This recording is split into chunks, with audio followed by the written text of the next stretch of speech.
سویرا ضرور ہوتا ہے۔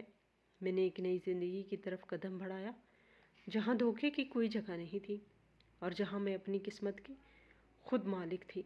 یہ سب ایک بھیانک خواب کی طرح تھا جو اب بکھر چکا تھا، مگر اس نے مجھے ایک ایسا سبق دیا تھا جو میں مرتے دم تک نہیں بھول سکتی، کہ انسان کی پہچان اس کے لباس یا گاڑی سے نہیں بلکہ اس کے کردار سے ہوتی ہے، اور سچائی کو چھپایا نہیں جا سکتا، چاہے وہ کتنی ہی گہرائی میں کیوں نہ دبی ہو۔ انسان کی ہوس انسان کو اندھا کر دیتی ہے، لیکن خدا کی لاٹھی بے آواز ہے۔ وہ مظلوم کی مدد وہاں سے کرتا ہے جہاں سے انسان کو گمان بھی نہیں ہوتا۔ اس رات میں نے صرف اپنی جان نہیں بچائی تھی، بلکہ اپنی کھوئی ہوئی عزت نفس بھی واپس پائی تھی۔ میں جانتی تھی کہ آگے کا سفر مشکل ہوگا، لیکن جھوٹے رشتے کے سہارے جینے سے بہتر ہے انسان سچائی کے راستے پر تنہا چلے۔ میں نے اس ویران بنگلے پر ایک آخری نظر ڈالی جہاں میری موت کا سامان تیار تھا، لیکن وہیں سے میری نئی زندگی کا آغاز ہوا تھا۔ میں نے گہرا سانس لیا اور رات کی خنک ہوا کو اپنے اندر اتارا، جو اب مجھے خوفزدہ نہیں بلکہ آزاد محسوس کروا رہی تھی۔ عامر جیسے ناسور اب میری زندگی سے نکل چکے تھے، اور یہی میری سب سے بڑی جیت تھی۔ سچ کہتے ہیں کہ جھوٹ کے پاؤں نہیں ہوتے، اور ظلم جب حد سے بڑھتا ہے تو مٹ جاتا ہے۔ آج میرا یقین اس بات پر پختہ ہو گیا تھا کہ کوئی نادیدہ طاقت ہمیشہ ہمارے ساتھ ہوتی ہے، بس ہمیں ہمت نہیں ہارنی چاہیے۔ میں رکشے والے کے پاس گئی اور اس کا شکریہ ادا کیا، جس نے ثابت کر دیا تھا کہ انسانیت ابھی زندہ ہے، اور خونی رشتوں سے زیادہ کبھی کبھی احساس کے رشتے مضبوط ہوتے ہیں۔